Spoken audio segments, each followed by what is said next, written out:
Voici maintenant un livre dont, j'aime autant vous prévenir, vous allez sortir marqué au fer rouge. Mais alors quel livre? C'est simple.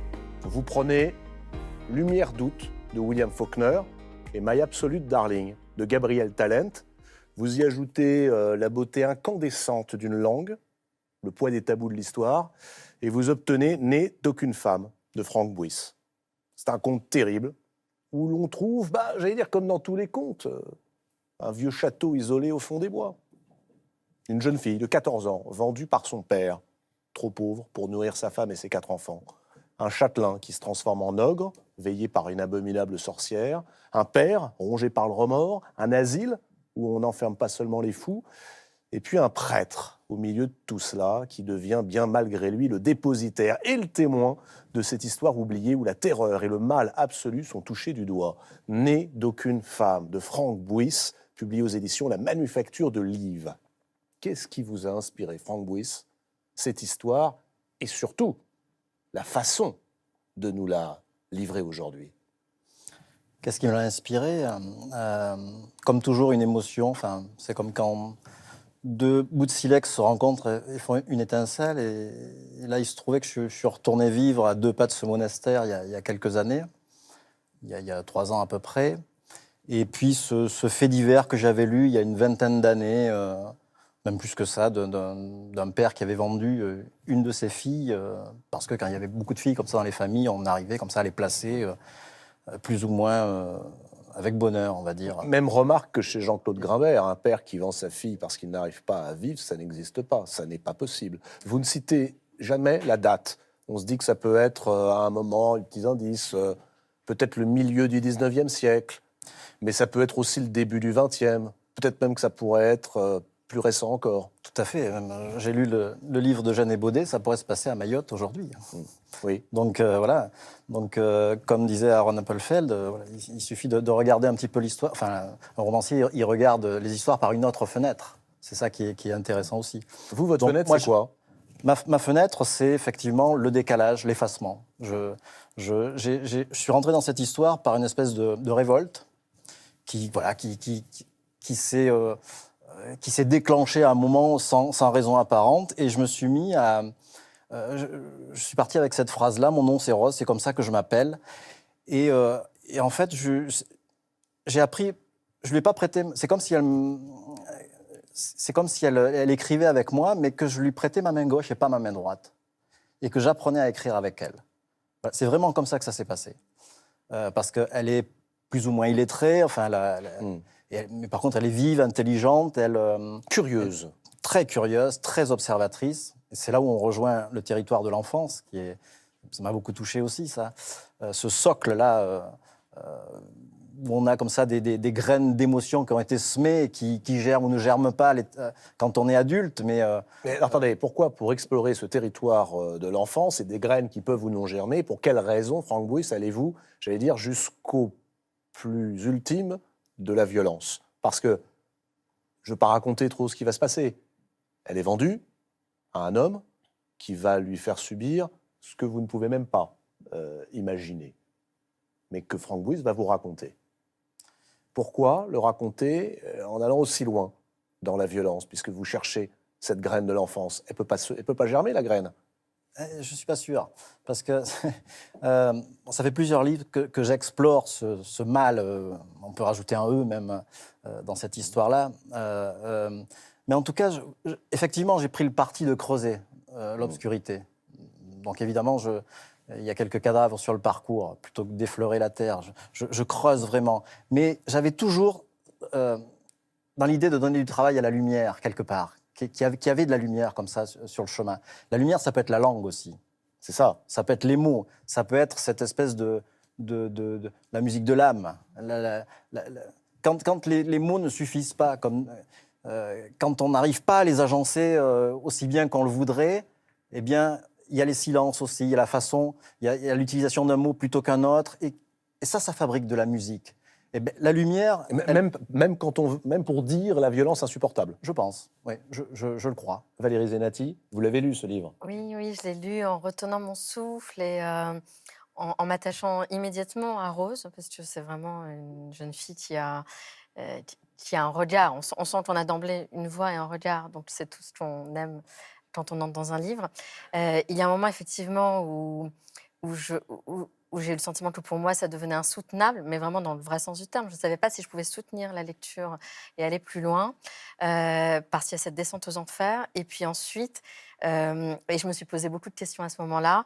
Et puis ensuite, il y a une remontée tout de même, donc là, sans déflorer, qui passe effectivement par la langue, mais aussi, je trouve ça extrêmement important dans ce livre et dans ce qu'est le conte en général, dans la relation. C'est-à-dire que ce qui sauve Rose, enfin, d'un côté, ce qu'il a détruit, c'est ces relations absolument épouvantables avec les personnes qui l'ont acheté, et ce qui la sauve, c'est aussi une autre relation. Et donc, il y a quelque chose dans la question de la confiance qu'on peut avoir, malgré tout, dans l'homme, qui se joue profondément dans cette Et puis histoire. c'est écrit dans une langue fabuleuse, il faut le dire. Là. Et qui sauve.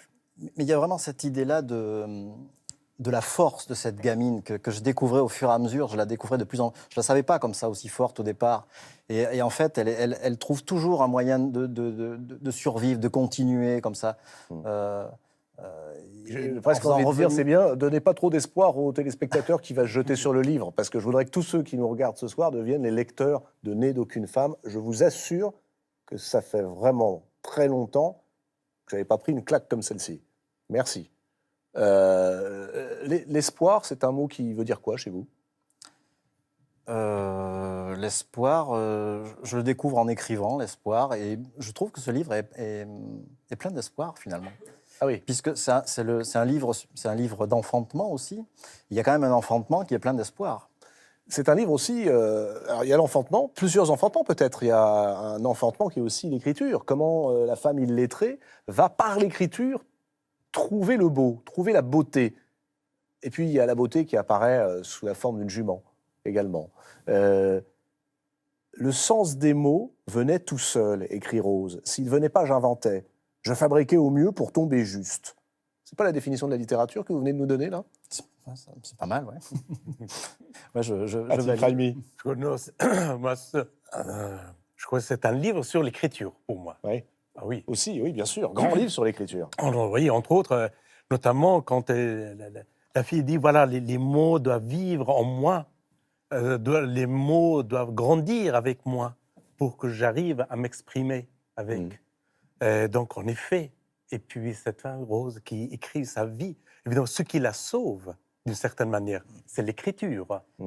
C'est bien d'ajouter d'une certaine manière, quand même. Hein. Oui, et cette vie existe maintenant grâce aux mots, etc. Est-ce qu'une vie n'existe que grâce aux mots? Ça, c'est vraiment aussi la question, en lisant votre livre sur Aaron Appelfeld, c'est la question qu'on se pose. Est-ce qu'une vie existe si je la raconte? Si je ne la raconte pas, est-ce qu'elle est vouée à l'oubli? Franck Bouys. Il y a cette... Oui, je crois que là, pour le coup, oui, c'est clairement. Mais il y a cette idée-là de ce que vous dites, qui est l'idée du destin contrarié, en fait, et que l'art peut ça. Voilà. C'est-à-dire cette verticalité du temps qui est contrariée par cette gamine qui découvre les mots, qui raconte son histoire, qui va se retrouver entre les mains de ce pauvre curé qui ne sait pas quoi en faire au départ. Et je trouve que c'est une idée de la rédemption, quand même, qui est assez pleine d'espoir. Comme chez Jean-Claude Grimbert, il y a énormément de choses et de questions qui surgissent à la lecture de ce livre, notamment celle-ci, qui me rappelle évidemment le livre de Valérie Zenati, mais aussi le conte de Jean-Claude Grimbert. Personne n'a idée de ce que cette jeune fille de 14 ans, lorsqu'elle arrive dans le château, va subir. Sauf un jeune homme qui lui conseille de s'enfuir, mais ne lui dit pas ce qui l'attend. Or, il le sait. Est-ce que celui qui vous dit va-t'en, mais ne vous dit pas pourquoi vous devez vous en aller, est coupable? Peut-on dire qu'il collabore? Certainement. Mais il a des circonstances atténuantes parce qu'il n'est personne. C'est aussi un livre sur l'identité. Ce type-là, on lui a toujours dit qu'il n'existait pas. Enfin, qu'il n'a aucune identité, donc il n'existe pas, il n'est personne. Qu'est-ce qu'on fait avec ça? Qu'est-ce qu'on fait? On obéit. Voilà. On obéit à cet ogre et à cette sorcière si on rejoint le conte. Si on veut rejoindre le conte. En même temps, ce qui est formidable dans ce livre, Franck Bouys, c'est que vous refusez que le lecteur prenne pitié de vos personnages, de tous vos personnages, à chaque fois d'ailleurs que notre empathie, ou alors que vous nous faites subir des scènes d'une extrême violence, on est tenté par la pitié. Et vous nous répondez ceci. La pitié, c'est la défaite du cœur. C'est-à-dire? Ben, c'est un point de non-retour, quoi. On ne fait plus rien avec ça. Avec la pitié, la pitié ne produit rien du tout. C'est comme la nostalgie, ça. Moi, j'ai eu pitié d'Onésime. Ouais. Onésime, c'est le père. Ah Le oui. père. Pris de remords. Voilà, Ouais. l'impuissance de tous les côtés. C'est-à-dire, il la vend et en même temps, il ne peut même pas se servir de cet argent. Et quand il veut retrouver, il se bat, mais il est trop faible. Voilà, il est battu. Ça m'a fait penser à des personnages de Faulkner. Mais dans les personnages de Faulkner, ils finissent par mettre le feu. Voilà. Lui, il tente et tout échoue. L'aversion du mal, de la vente, et l'autre version de se battre pour la récupérer, il est foutu encore. Voilà. Et ça m'a... Et en plus, au point de vue de l'écriture, les dialogues entre Onésime et elle sont très, très réussis. Voilà. On dirait des scènes de... Ah, c'est au cordeau. Hein, des scènes théâtrales. Ce qui est très rare chez les romanciers. Même Giono, Ouais. c'est un très grand romancier, Ouais. mais Attendez, c'est bon, ça Dialogue. promet, Faulkner, Giono, tout à l'heure, on lui mettait du talent. Non, non. On pourrait rajouter Oui, une bah, petite ça touche m'a- de Cormac ça McCarthy m'a qui n'est fait pas bien penser- loin, hein, ça quand m'a même. fait penser à dans son Giono, univers. bien sûr, Colline, Ouais. J'aime beaucoup. bien sûr, Colline. Le rapport à la nature qui est Ouais. fascinant, Ouais. fascinant. Mais- En vous lisant quand même, Franck Bouys, mais même en lisant Grimbert également, et Atik Raimi, en lisant vos 3 livres, je repensais à une phrase, cette phrase que tout le monde connaît d'André Malraux. La voici. Je cherche la région cruciale de l'âme où le mal absolu s'oppose à la fraternité. Est-ce que c'est ça aussi que vous cherchez, Franck Bouys? Je me demande si dans mon cas, le mal absolu s'oppose à la féminité. C'est une lutte à mort, là. J'ai l'impression que ce livre-là, c'est ça. Alors, je ne sais pas trop quand je rentre dans le livre, parce que c'est très instinctif chez moi, c'est très organique. Mais après, je me pose des questions. Vous êtes un écrivain d'instinct? Ah oui, moi, je suis un pur autodidacte de la chose littéraire. Ouais. Je- Ça fait plaisir, parce que vous avez eu plusieurs vies. J'ai cru comprendre que votre premier roman avait été publié à l'âge de 47 ans. oui, c'est ça, à peu près dans ben voilà. 40 ans. Voilà. Ça fait, voilà, formidable. Né d'aucune femme, c'est votre 4e roman, je crois, publié aux éditions La Manufacture de Livres. Franck Bouys, allez-y, c'est absolument formidable.